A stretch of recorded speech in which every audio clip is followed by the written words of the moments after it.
오늘 저는 일곱 인봉에 담긴 심판이라는 제목으로 은혜 나누겠습니다. 우리 옆 사람과 인사 나누겠습니다. 하나님은 사랑의 하나님이시기도 하시지만 심판하시는 것도 기억하고 삽시다. 하나님은 사랑의 하나님이시기도 하지만 심판하시는 하나님이신 것도 기억하고 삽시다. 아멘. 사랑의 하나님은 막 90% 이렇게 알고 있어요. 근데 심판하시는 하나님은 10% 정도밖에 몰라요. 기억하기 싫어해요. 우리가 지난 시간에는 보좌에 앉으신 그 하나님의 오른손에 있는 안과 밖에 써인 그 두루마리를 누가 펴고 일곱 인으로 봉인된 그 두루마리의 봉인을 누가 뗄 것인가에 관한 말씀과 그 두루마리를 펴고 인봉을 떼신 분이 바로 어린 양 예수 그리스도이심을 우리가 알 수 있었습니다. 오늘은 사도 요한이 일찍 이 죽음을 당하신 그 어린 양 예수님이 일곱 인을 뗄 때마다 어떤 일들이 일어나는지에 대한 기록입니다. 이 시간 하나님의 심판이 어떻게 이루어지는지를 통해서 우리가 경고를 받고 요 하나님을 더욱더 두려움과 떨리는 마음을 가지고 경외하면서 우리의 구원을 이루어 나가기 위하여 더욱더 여러분들 깨어있어 준비하는 이 종말을 살아가는 주님의 거룩한 신부들이 되기를 바랍니다. 자, 이 6장은 일곱 인의 재앙의 말씀이에요. 첫째 인에서 여섯 번째까지는 재림 전에 있을 6가지 징조들을 통해서 죄로 인해서 신자나 불신자가 다 같이 받을 그런 고통에 대해서 일반적인 그런 역사의 심판을 말해주고 있고요. 그리고 마지막 일곱째 인은 회개를 목적으로 이 불신자들에 대한 그 하나님의 특별한 심판에 대한 말씀이에요. 그리고 이 일곱인에 대한 재앙은 예수님께서 전에 말씀하셨던 그 말세의 징조들하고도 아주 유사합니다. 그리고 그 일곱 재앙이 있고 또 나중에 또 일곱 나팔에 대한 말씀이 나오고 일곱 또 대접의 재앙이 나옵니다.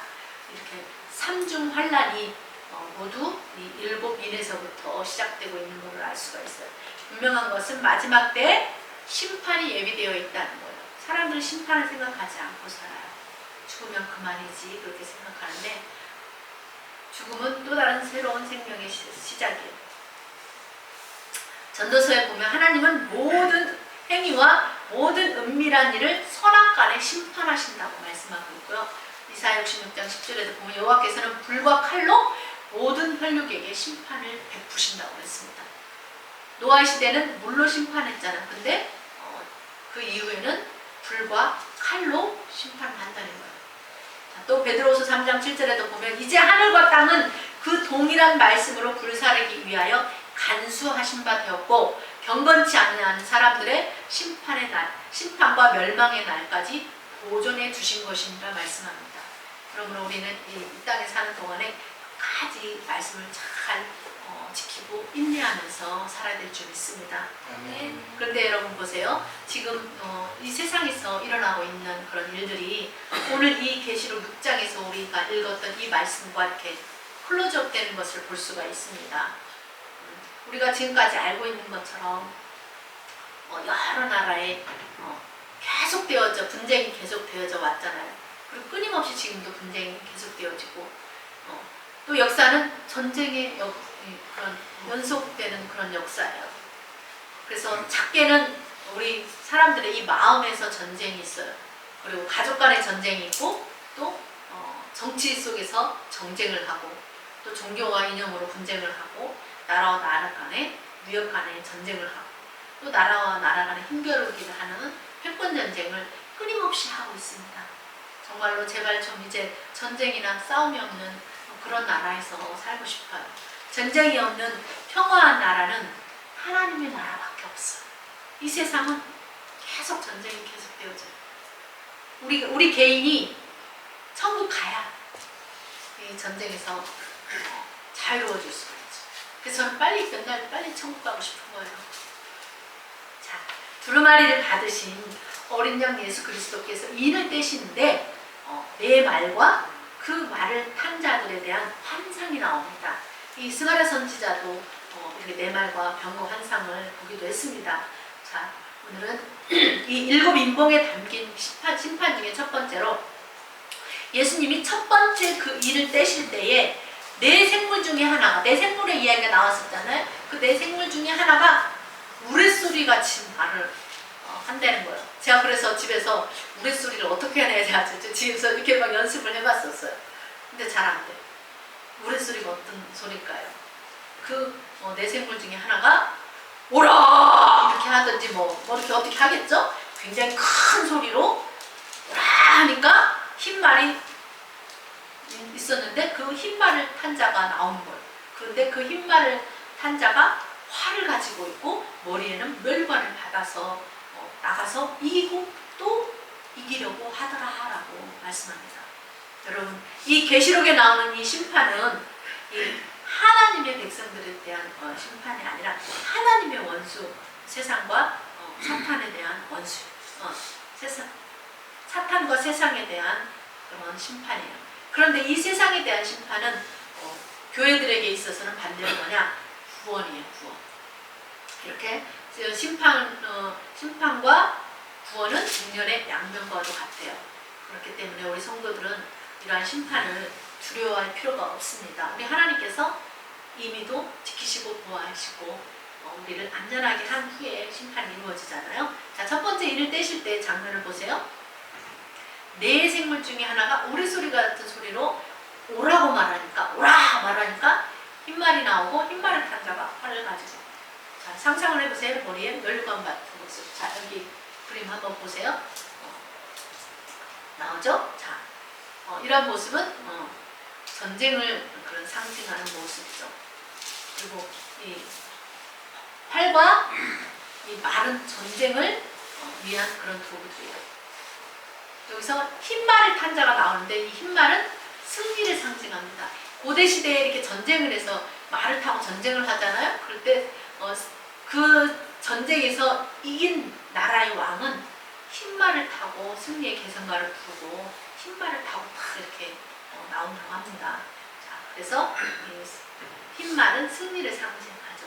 그래서 성도도 이긴 자가 되면, 승리를 하면 이 세상에서 우리가 살면서 믿음으로 승리를 하면 흰옷을 입는다고 그랬잖아요.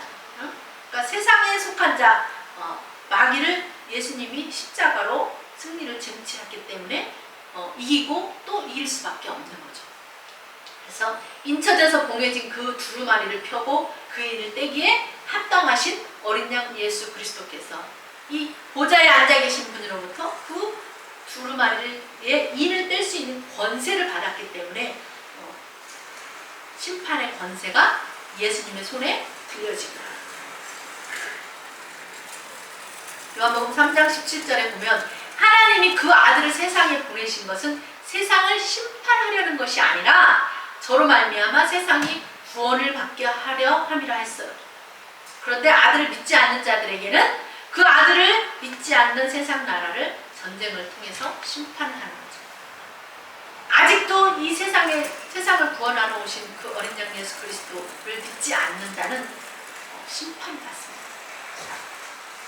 자, 요한복음 5장 22절 24절에 보니까 아버지께서 아무도 심판하지 아니하시고 심판을 다 아들에게 맡기셨다고 했어요.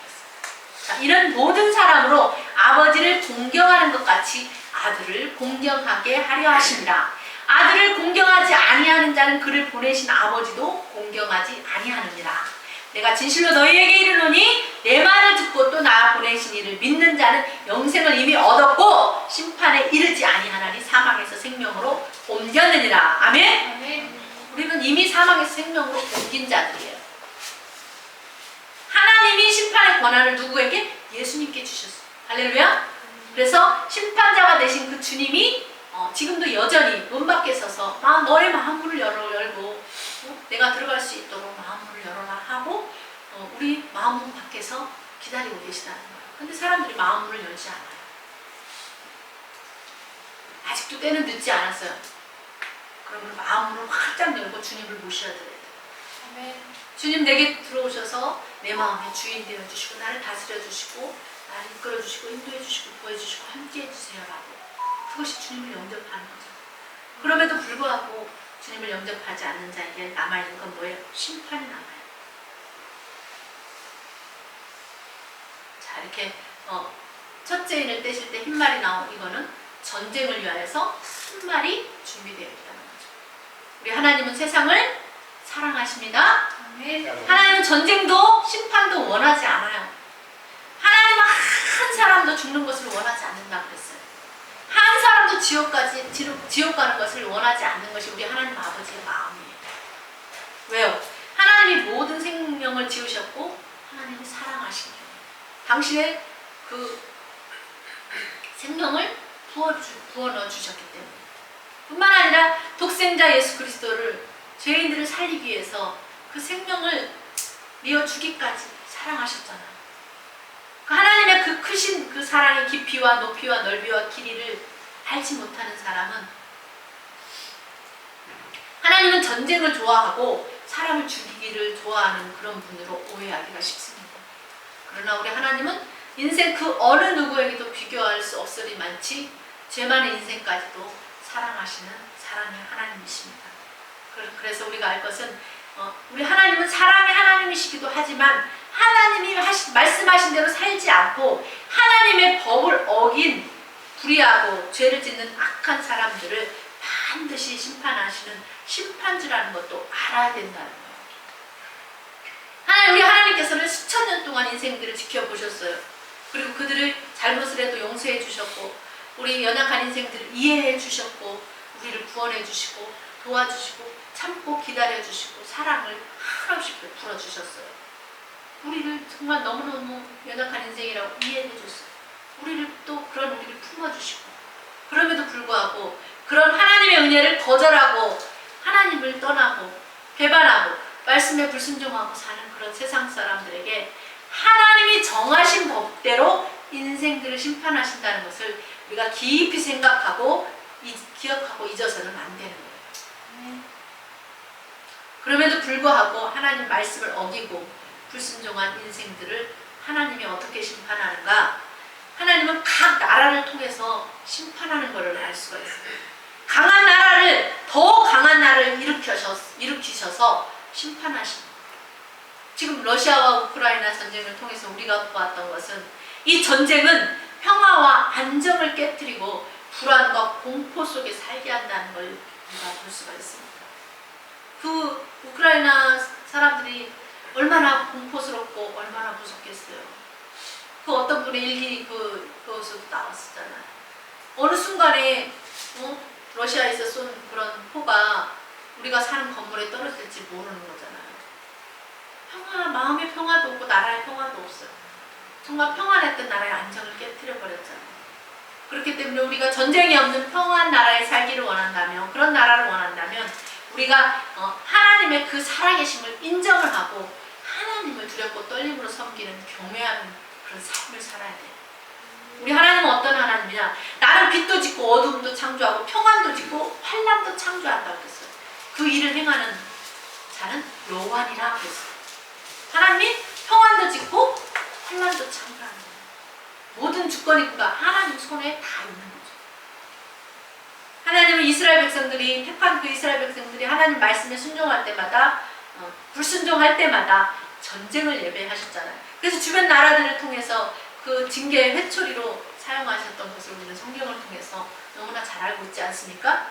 그러므로 이 전쟁이 없는 평화한 그런 세상을 원한다면 하나님을 신뢰해야 돼요. 하나님의 말씀에 순종하여 살아야 될 줄 믿습니다. 하나님을 떠나서는 평화가 없어요. 전쟁만 있을 뿐이에요. 우리 마음에도 우리가 하나님을 경외하고 섬기지 않는다, 우리랑 온전한 삶을 살겠어요. 우리도 세상 사람들하고 똑같아요. 말도 거칠고 험하게 할 것이고 행동도 아무렇게나 하고 막 죄를 마구마구 지을 거예요. 그러나 우리 안에 하나님이 있기 때문에 하나님 우리를 이끌고 가시고 우리의 마음에서 우리를 다스리기 때문에 우리가 행동을 함부로 하지 않고 말씀을 기억하고 생각하기 때문에 그 말씀에 순종하며 사는 거죠. 하나님 우리 안에 없으면 우리도 똑같은 사람이에요. 똑같은 짐승 같은 그런 삶을 살 수밖에 없는 거예요. 인정하십니까? 네. 둘째 인을 떼실 때 보세요. 3절로 4절을 보니까 내가 들으니 둘째 생물이 말하되 오라 하니 이에 달은 이번에는 붉은 말이 나왔어요. 그 탄자가 허락을 받아서 땅에서 화평을 제하여버리며 서로 죽이게 하고 또 큰 칼을 받았더라. 자, 두 번째 인을 떼니까 어떤 일이 일어나는가? 붉은 말이 나왔대요. 이 불나는 건 뭐, 어떤 느낌을 받아요? 피를 상징하잖아요. 아, 전쟁이 있겠구나. 이 흰말이 나라와 나라 간의 전쟁을 의미한다면 이 붉은 말은 자기 나라, 자국 내에서, 국가 내에서 일어나는 어떤 내란이나 폭동들 이런 것들이 일어나는데 이것 또한 하나님의 심판이고 화평을 제하여 버리는 것도 서로 죽이게 하는 것도 하나님 심판자 대신 하나님이 허락하면 그런 일이 일어난다는 거예요. 하나님이 허락하지 않으면 일어나지 않아요. 결국 수많은 사람들이 어때요? 피를 흘리고 죽을 거라는 걸 알 수가 있어요. 지금까지도 각 나라마다 정말 여러 가지 내란으로 인해서 수많은 사람들이 죽었잖아요. 얼마 전에도 그런 일이 있었고 아프가니스탄에도 그런 일이 일어나서 진짜 난민들이 우리나라에도 들어오고 여러 나라에 흩어졌잖아요. 그게 내란으로 인해서 생긴 일이잖아요. 외부에서 쳐들어온 게 아니에요.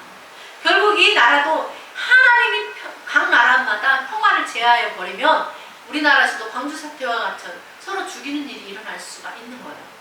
그러므로 이 백성들이 하나님 앞에 범죄하고 허물진 백성들이 되지 않아야 우리가 이 땅에서 전쟁이 없는 평화로운 그런 삶을 살게 된다는 것입니다.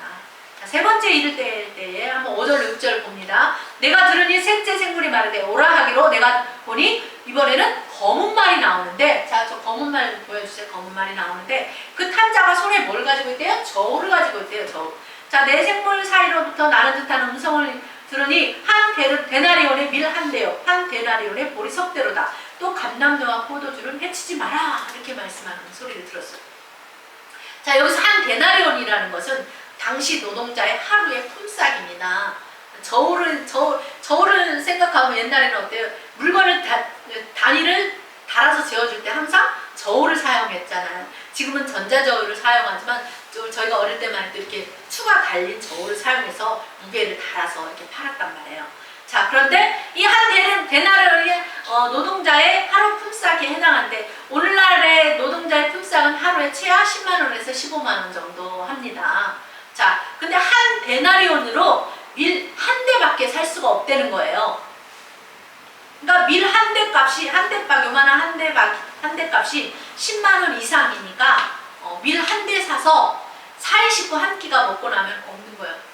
가장이 나가서 오늘 하루 일을 해갖고 왔는데 그 하루 품삯으로 밀 한 대 박 사와서 오늘 식구가 오늘 한 끼 먹으면, 그러니까 세 끼를 다 먹을 수 있는 게 아니라 겨우 한 끼나 한 끼 반 정도 먹을 수 있는 양밖에 안 되는 거예요. 그러니까 축구라고 일해도 온 식구가 하루 세 끼를 다 먹을 수 없다는 거죠. 그리고 한 데나리온으로 겨우 보리 석 대밖에 못 산다는 거예요. 이제 보리는 더 좀 값싼 그런 곡물 중에 하나죠. 그러니까 가장이 나가서 하루 일해서 품삯으로 받아와도 보리 석 대면 한 이틀이나 많이 조금씩 먹으면 한 3일 정도 먹을 수 있는 그 정도밖에 안 되는 거죠. 그러나 감람류와 포도주는 해치지 말라고 그렇게 은혜를 베푸시죠. 여러분, 요리를 할 때 꼭 필요한 게 뭐예요? 기름하고 물처럼 이 마시는, 이게 포도주는 그렇게 이렇게 고물가로 주고 사지 않도록 풍성한 수확을 허락했다는 거예요. 그것마저도 이렇게 비싸게 주고 사면 어떻게 먹고 살겠어요? 모든 게 다 올라버리면 안 되잖아요. 다행히 그래도 은혜 베푸셔서 감람류와 포도주, 이거를 맞추시기에 꼭 필요한 재료들이잖아요. 지금만 그런 것이 아니라 이 과거에도 지금과 같이, 이게 지금 무슨 얘기예요? 하이퍼 인플레이션 얘기예요. 응? 인플레이션이 조금 지금과 같은 5, 6% 오르는 인플레이션이 아니라 하이퍼 인플레이션. 그러니까 먹고 사는 문제가 아주 심각한 일이 발생했다는 거예요. 그때 당시에도. 이런 건 시대마다 나타나요. 시대마다 우리 하나님을 공경하지 않고 죄악된 삶을 살면 하나님의 심판이 이 먹고 사는 문제가 위협을 받게 하신다. 다 우리가 나가서 일하는 이유가 뭐예요? 삼시세끼 먹고 살려고 일하는 거잖아요. 이 시대에도 어떤 일이 있었어요? 이 베네수엘라 같은 데는 하이퍼 인플레이션으로 돈의 가치가 떨어져서 휴지 조각처럼 됐잖아요. 물건을 하나 사려면 휴대자루에다 돈을 담아가야 될 정도로 그렇게 돈의 가치가 떨어졌잖아요. 그래서 돈을 막 길에다 뿌리고 그랬잖아요. 그러니까 먹을 것을 조금 사려고 돈을 휴대자루에다 담아서 가져가야 하는, 싸들고 가야 하는 그런 일이 생기는 거예요. 시대에도 애굽에 흉년이 들었을 때에 양식을 사기 위해서 트릇자를 이렇게 가져가 돈을 막 여러 가지를 가져가 사러 가잖아요. 보세요. 돈이 더 중요합니까? 먹을 양식이 더 중요합니까? 네? 양식이 더 중요한 거예요. 돈이 있어도 양식이 없으면 못 먹는 거예요. 하나님 말씀하시기를 사람이 떡으로만 사는 것이 아니라 하나님의 말씀을 사는 거예요. 자, 요셉 때도 이 7년의 기근 때에 양식이 떨어지니까 사람들이 처음에는 돈을 가지고 가서 양식을 사요. 창세기 41장이었어요. 처음엔 돈을 싸들고 가서 양식을 사는데 나중에 돈이 다 떨어지고 나니까 짐승을 끌고 가, 소, 양, 뭐 이런 것들을, 말 이런 것들을 끌고 가서 양식을 사요. 그럼 그것도 다 떨어지고 나니까 나중에는 자기 몸하고 땅 문서를 들고 자기 몸을 가져가서 그것을 팔아서 양식을 사는 일이 발생합니다. 자, 이 검은 말 탄 자를 통한 심판은 뭐냐? 매일 먹어야 되는 양식에 대한 심판이에요.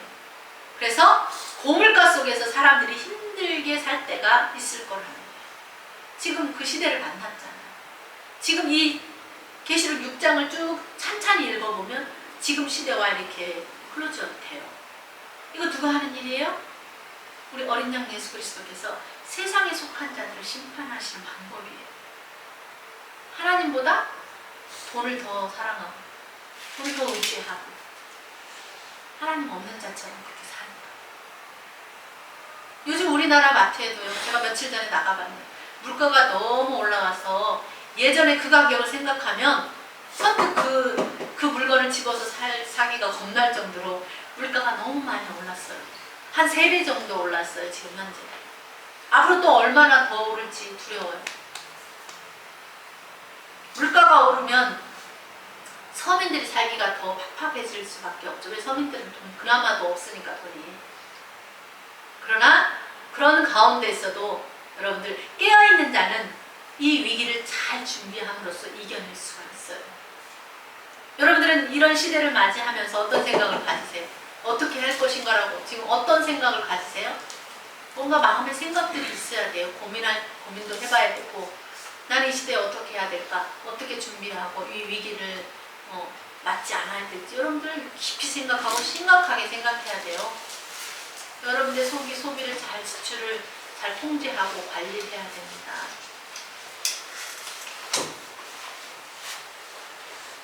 과거에 10,000원 들고 나가서 시장을 볼 수 있었는데 지금은 우리 사부님하고도 잠깐 마트에 갔다 왔지만 몇 가지 사면 돈 10만원 가까이 되잖아요.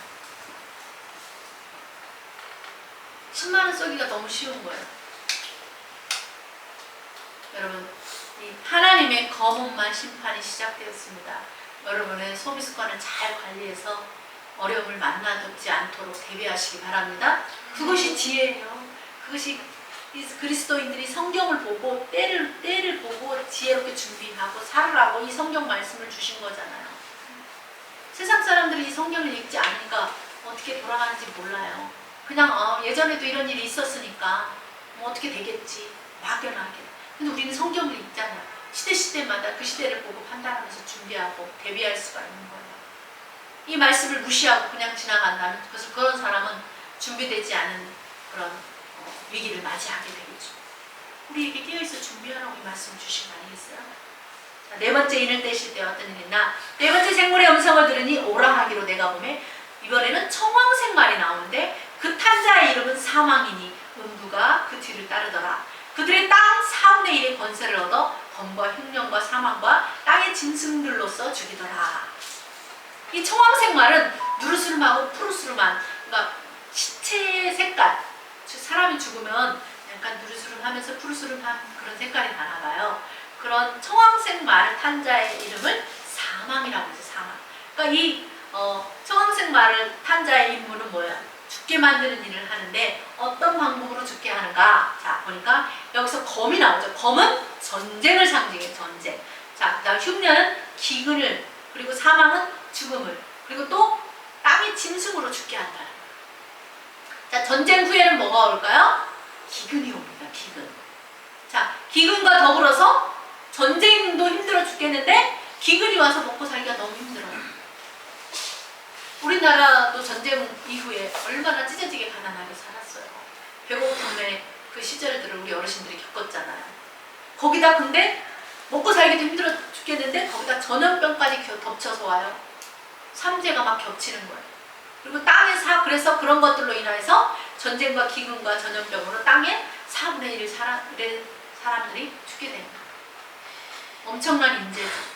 사람들이 살아가는 데 있어서 점점 더 심각한 상태가 되는 거예요. 지금 보면 이 전쟁으로 죽고 기근으로 굶어서 죽는 사람들 해마다 매일 엄청난 사람들이 죽잖아요. 굶어서. 또 신약이 없는데 약도 없는데 생각지도 않은 새로운 전염병, 코로나 같은 그런 전염병으로 얼마나 많은 사람들이 죽었습니까? 또 당시에는 이게 전쟁으로 땅이 황폐화되면 사나운 짐승들이 썩은 시체를 먹기 위해서 이렇게 돌아다녔어요. 그래서 그런 굶주린 그런 짐승들을 만나면 또 사람들이 짐승으로 인해 또 죽게 되고 그래요. 그래서 이러한 여러 가지 재앙으로 많은 사람들이 죽게 된다는 거예요. 여러분 지금은 뭐예요? 기후위기 문제도 아주 심각한 정도로 와 있습니다. 이러한 기후위기 때문에 식량의 감소를 불러와서 식량 위기를 초래하죠. 그래서 지금 간혹 어느 나라는 이렇게 곡물을 수출을 많이 하는 나라인데도 불구하고 자국의 곡물을 준비하기 위해서 곡물을 수출을 안 하는 경우들도 있습니다. 자기 나라 식량 부족을 대비하는 거죠. 정말로 여러 가지 악재로 인해서 세계가 지금 위태롭습니다. 그러나 여러분들은 어때요? 지금까지 신앙생활하면서 하나님께 예물을 심었습니다.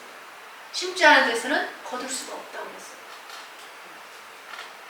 여러분들이 11조도 심고 주일 예물도 심고 감사 예물도 선교 예물 올해 후원금 또 희망나는 홀씨 이런 것들 심었잖아요.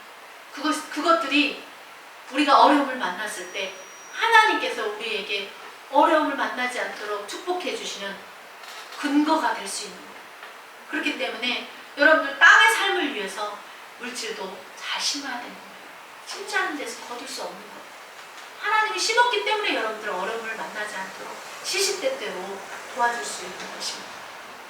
우리 하나님이 그런 주의 백성들을 책임져 주십니다. 아멘? 이렇게 청황색 말이 죽음의 그림자가 주어지면 많은 사람들이 이러한 방법으로 죽고 끝나는 게 아니라 어떻게 되는 거야? 죽어서 음부, 지옥으로 내려간다는 거예요. 죽고 끝나면 다행인데 그 이후에 또 심판이 돼서 지옥 가는 거예요. 거기까지는 알지 못해 사람입니다. 여러분 평안히 살다가 그 평안을 누리면서 살다 평안하게 잠자듯이 편안하게 그렇게 죽는 죽음은 복된 죽음이잖아요. 그런 죽음이 돼야 되는데 이런 상황은 어때요? 그렇지 못하다는 거죠. 하나님은 레위기 26장 3절로 7절에 보면 너희가 내 규례와 계명을 준행하면 전제 조건이 따라요. 준행하면 너희가 내 규례와 계명을 준행하면 그냥 무조건 축복이 오는 게 아니에요. 내가 너희에게 철을 따라 비를 주겠대요. 그리고 비를 주니까 땅은 그 소산물을 내고 열매를 맺고 밭에 나무는 열매를 맺어 풍성하게 열매를 맺게 해주겠다는 거예요. 너희가 내 규례와 계명을 지키면 또 너희의 타작은 포도를 딸 때까지 계속 타작을 하게 된대요. 왜냐하면 풍성해서 막 풍년이 드니까 타작하기 너무 오랫동안 타작을 하는 거예요. 흉년이 들면 타작할 게 없으니까 금방 끝나버리잖아요. 근데 포도를 다 딸 때까지 타작을 한다는 거예요.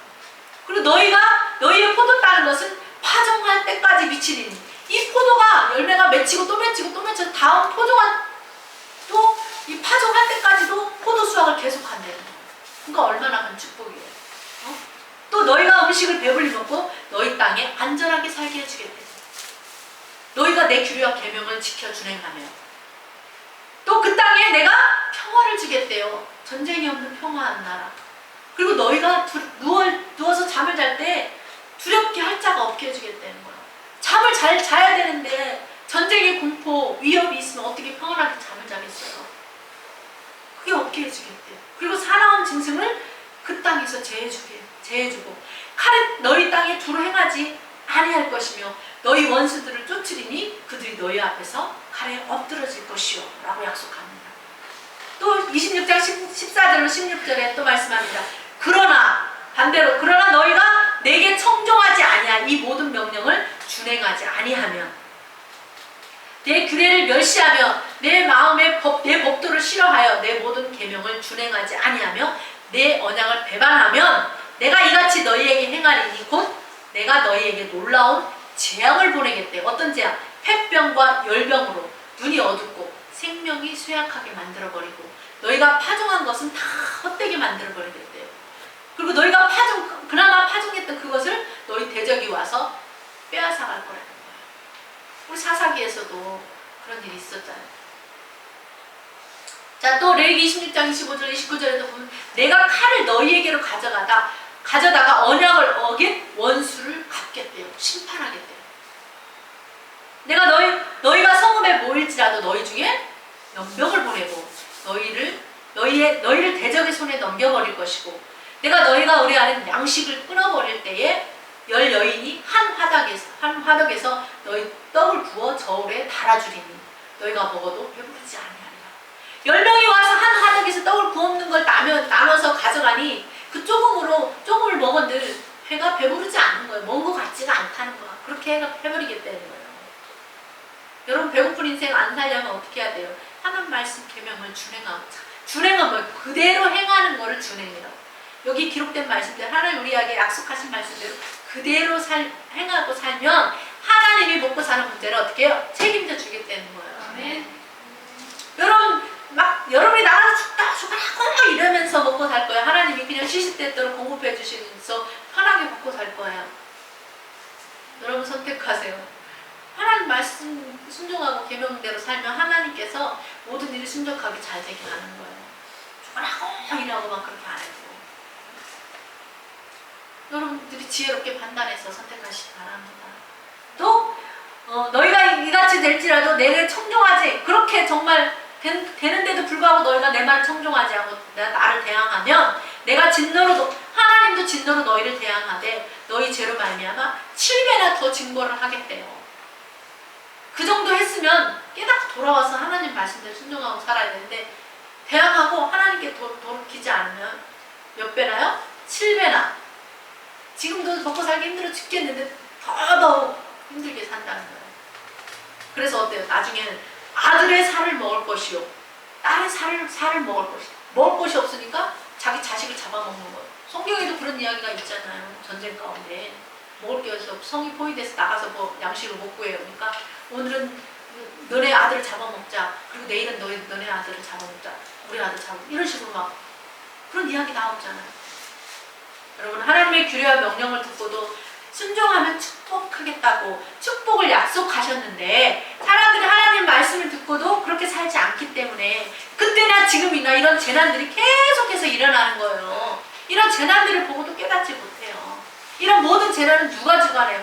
하나님이 손 안에 있고 하나님이 주관하시는 거예요. 역사의 주관자시잖아요. 우리 하나님. 여러분 그렇기 때문에 여러분 심판을 받지 않고 살려면 어떻게 해야 돼요? 우리가 끝까지 믿음의 말씀을 지키고 주님의 이름을 배반하지 않고 하나님의 말씀을 지키고 순종하는 신앙생활을 잘 해야 되는 것입니다. 아멘. 자, 다섯째 일을 떼실 때에 내가 보니 하나님 말씀과 그들이 가진 증거로 말미암아 죽임을 당한 영혼들이 제단 아래에 있어 큰 소리로 이르되 거룩하고 참되신 대주제여 땅에 거하는 자들을 심판하여 우리의 피를 갚아주지 아니하기를 어느 때까지 하시렵니까? 하니 각각 그들에게 흰 두루마리를 주시며 이르되 아직 잠시 동안 시대 그들의 동무총들과 형제들도 자기처럼 죽임을 당하여 그 수가 차기까지 하시더라. 9절 11절 말씀. 하나님께 속한 자는 하나님의 말씀을 증거합니다. 그게 속하지 않은 자는 하나님의 말씀을 증거하지 않아요. 이 요한은 하나님의 말씀과 그들이 가진 증거로 말미암아 죽임을 당한 그 영혼들, 다시 말해서 이 순교자의 피를 흘린 자들이 땅에 거하는 자들을 심판해서 우리의 피를 갚아달라고 요구하는 그 소리를 듣게 됩니다. 그때 그들에게 흰 두루마리를 주시면서 하시는 말씀이 아직 그 수가 차지 않았다. 그 동무의 종들과 형제들도 자기처럼 죽임을 당하여 그 수가 찰 때까지 너희는 잠시 동안 쉬라는 그 말씀을 들었습니다. 예수님도 하나님 말씀을 전하다가 신성을 모독한다는 이유로 붙잡히시고 하나님으로서 첫 순교의 피를 흘리셨잖아요. 또 그의 제자들도 순교를 했잖아요. 어린 양 예수 그리스도께서 하시는 말씀, 때가 되면 순교자들의 그 흘린 피에 대한 심판을 하실 거예요. 반드시 그 피에 대한 값을 하나님 도로 찾으시고 갚아주신다는 거죠. 그래서 무고한 피를 흘리게 해서는 안 돼요. 사람의 생명을 함부로 해치해서는 안 돼요. 특히나 우리나라 외국에 선교에 나가서 이렇게 선교하시던 그 선교사님들 유치함이 살해하는 당한 일들도 있었고, 예수님을 믿는다는 이유로 가족에 의해서 죽임을 당하는 사람들도 있었어요. 예수 그리스도께서는 그들의 흘린 피에 대해서 심판으로서 갚아주시는 그 주님께서 우리의 신앙생활에 대해서 또 축복하심으로써 영생으로서 갚아주시고, 우리가 갚아주시기 때문에 우리가 이 땅을 살아가는 동안 어떻게 믿음 안에서 굳세게 살아가야 되는 것입니다. 아멘. 자, 여섯 번째 인을 떼실 때 큰 지진이 나면 해가 어떻게 된대요? 검은 털로 짠 상복같이 해가 검어진대요. 해가 이건 뭐예요? 빛을 잃는 거죠. 자, 그리고 달 온통 피같이 돼. 달이 뻘겋게 되고, 하늘의 별들은 무화과나무가 태풍에 흔들려서 설익은 열매가 떨어지는 것처럼 하늘에 있는 별들이 우수수수 떨어져.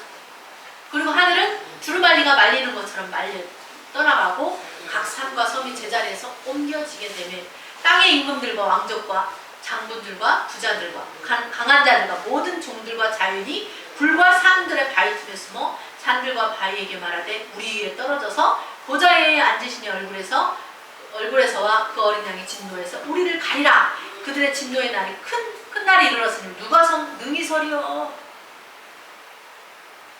여러분, 이런 심판이 먼 미래의 일이 아니라 현재적인 일이에요. 현재적인. 남의 일이 아니에요. 지금도 여전히 사람들은 재난을 당하며 살아가고 있어요. 여러분, 최근 몇 년간만 봐도 정말 지진이, 요즘 작년부터 그 정도 된 것 같아요. 지진이 얼마나 자주 일어나는지 몰라요.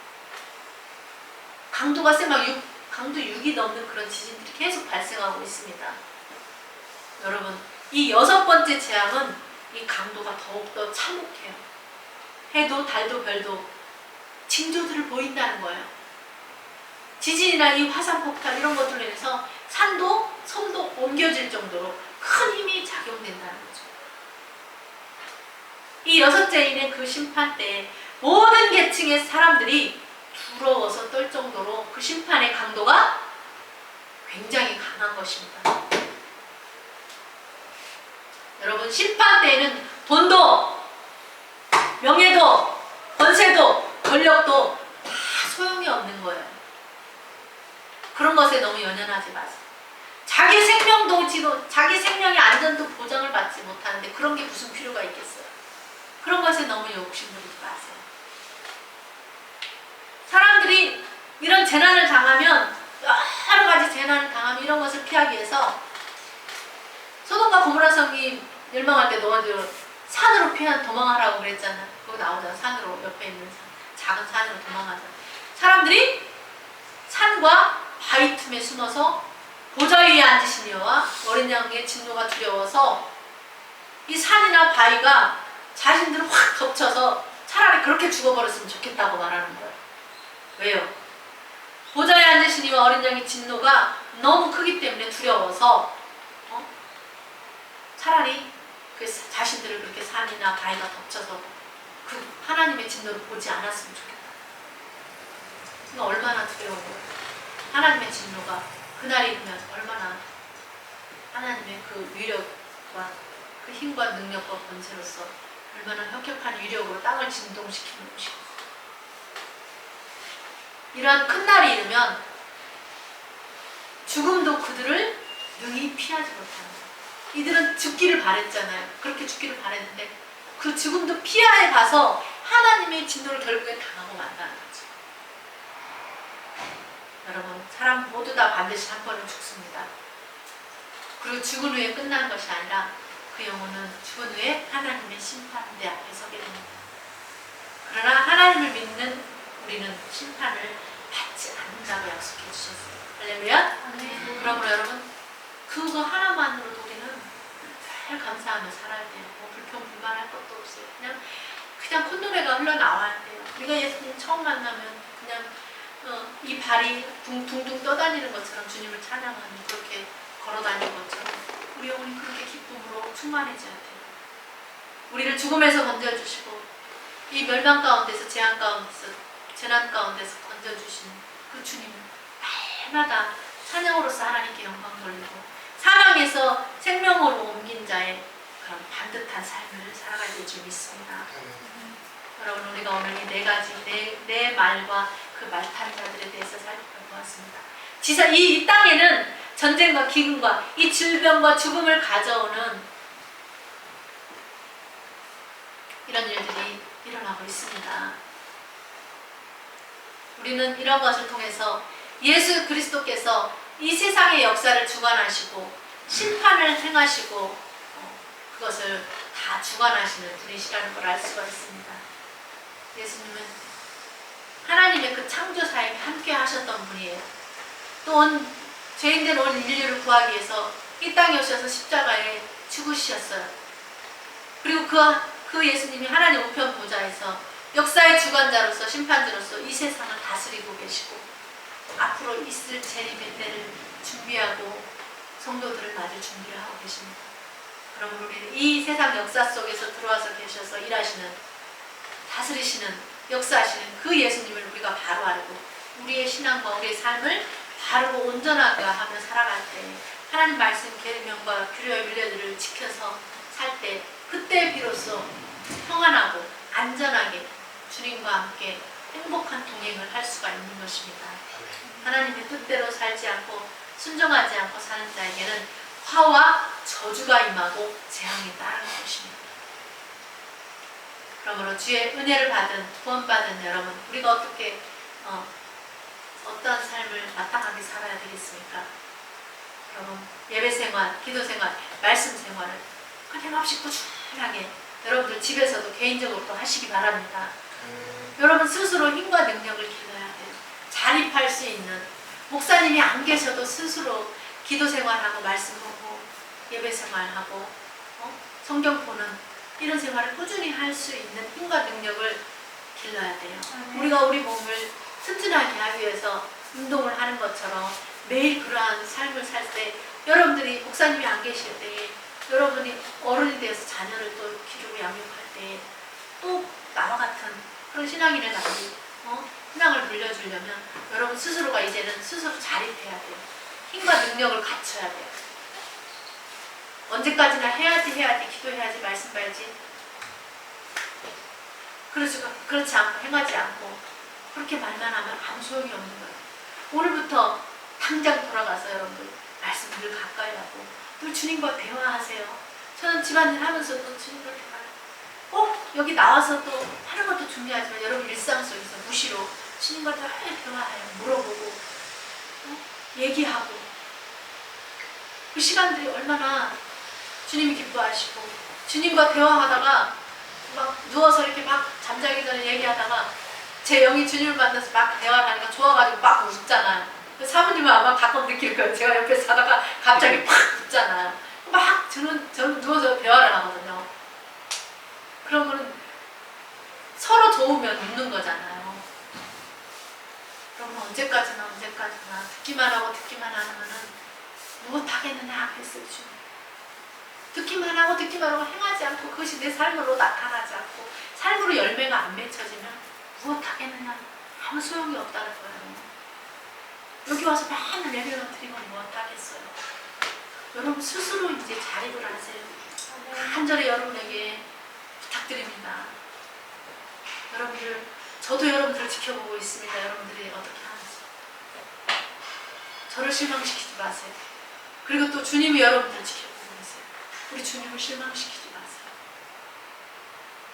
여러분들을 볼 때 항상 그냥 웃음이 나고 기쁘고 너무 마음에 어쩜 그렇게 잘하는 주님이 잘하는 게 기쁨이 되는 그런 성도의 삶을 살았으면 좋겠습니다. 그래서 여러분들 그렇게 살면 이 세상에 여러 가지 어떤 재앙이 온다 할지라도 재난이 임한다 할지라도 하나님께서 여러분들을 그 재앙으로부터 그 재앙을 면하게 해주시고 여러분들 삶을 안전하게 해주시고 여러분들의 마음에 평안을 주시고 그래서 여러분들이 하나님의 그 은혜 안에서 하나님이 주시는 그 기쁨과 평안과 위로와 소망을 가지고 이 땅에서 남아있는 삶을 사는 멋진 하나님의 사람들이